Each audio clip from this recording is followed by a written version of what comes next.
আসসালামু আলাইকুম viewers, welcome back to my new video.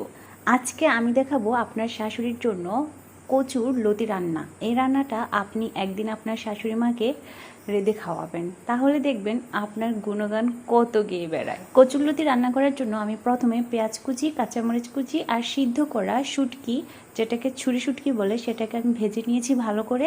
তারপর এতে হলুদ গুঁড়ো, মরিচ গুঁড়ো একসাথে দিয়ে এর মধ্যে আরও অ্যাড করেছি নারকেল বাটা, রসুন বাটা, তার সাথে জিরা গুঁড়ো, ধনিয়া গুঁড়ো, সাথে পরিমাণ মতো লবণ দিয়ে এই উপকরণ সবগুলোকে একসাথে কষাতে হবে। যে কোনো ধরনের তরকারি যদি খুব ভালোভাবে কষানো হয়, সেই তরকারির ফ্লেভার ভালো আসে, টেস্টও ভালো আসে।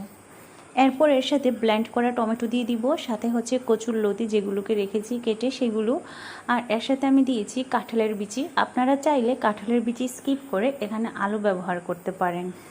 যেহেতু এখন কাঁঠালের সিজন চলছে, আপনাদের বাসায় অ্যাভেলেবল আছে কাঁঠালের বিচি, তো আপনি আপনার কচুর লতিতে কাঁঠালের বিচি ব্যবহার করতে পারেন।